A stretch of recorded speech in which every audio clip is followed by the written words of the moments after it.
Alright guys, ay, overwhelming na naman kami sa stocks. Ayun no. Yung plastic namin halos di magalaw-galaw. Overwhelming kami sa stock lalo na sa labas. You know? Maraming stock. Kulang sa ako sobra sa stock, overwhelming sa stock, kulang sa oras, right?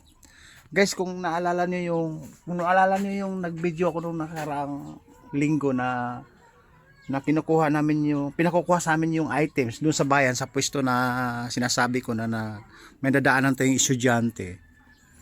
Kanilang maga kinuha na ng anak ko yung items kasi nga alas 9 silang pumunta hanggang alas 10 kaya nakuha po nila andyan po sa labas.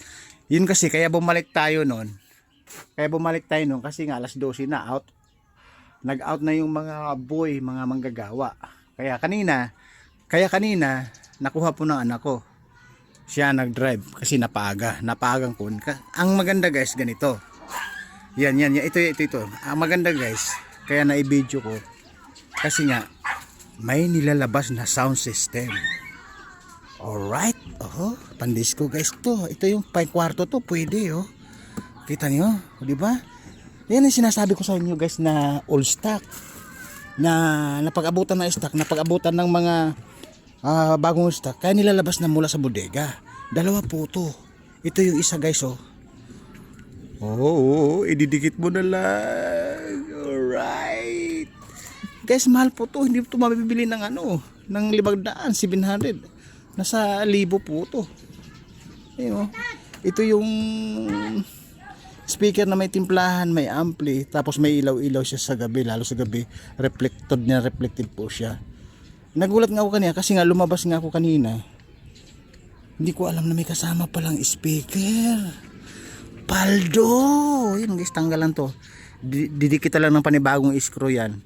Panibagong tornilyo. Buunan naman yan. Kung may sira man dito, baka mga pagot-pagot, may bumitaw lang na wire. Ito guys, pag tumugtog po to, bay talagang bombo kasi yung speaker na to parang di 12 po siya Kasi pag 18, malaki po siya. 18, 20 na malaki po siya. Nasa 12 po to. Right? Kaya ito guys, wala na siyang kumpletong pleto. Andito yung andito yung saksakan. Bubuhatin lang, isasaksak lang, patutugtugin na lang. Wala siyang backlash. Wala siyang, ibig sabihin, wala siyang, may galo siya ng konti. Yan lang, nababalatan. Pero bumbo po siya, hindi katulad nito. Natanggal yung tornilyo siguro, natanggal to kanina kabubuhat. Kabubuhat ng mga bata kanina.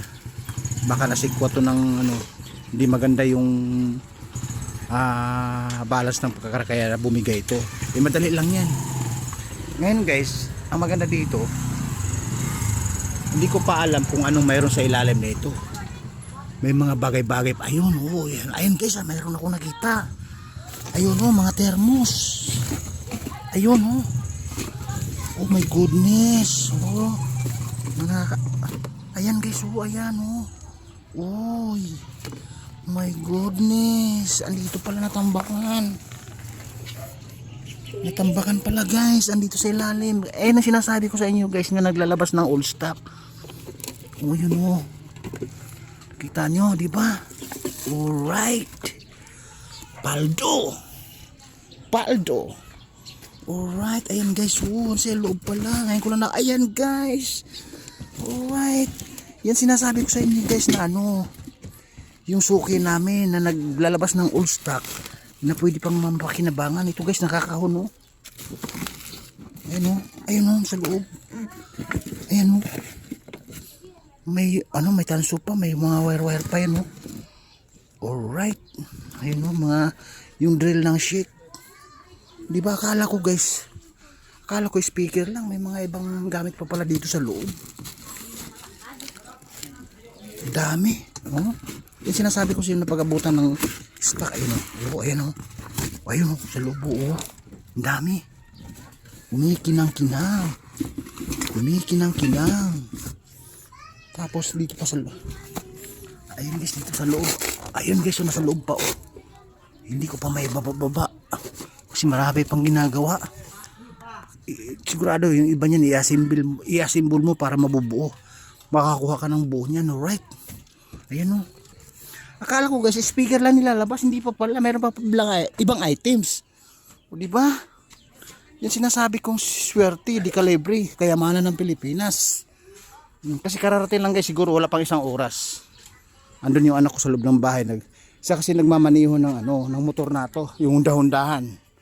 Na gumastos na binaba yung makina na naka 8,000 kami. Kulang 8,000, kasama libor 1,500. Guys, paldo, di kayo ko lang nalaman. Ito, mayroon pa dito sa loob na hindi ko nakikita.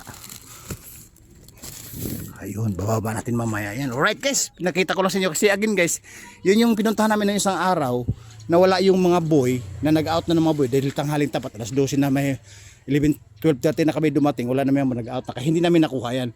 Ngayon ang usapan, sabi ko alas 10 o alas 9. Ngayon binalikan nga ngayon ng maga ng anak ko kasama yung nanay niya. Nakuha ngayon yung mga items. Mayroon pa daw babalikan. Bukas makalawa. Alright? O, nakita din na guys, ano? Faldo Appliances! Woo! Pabu!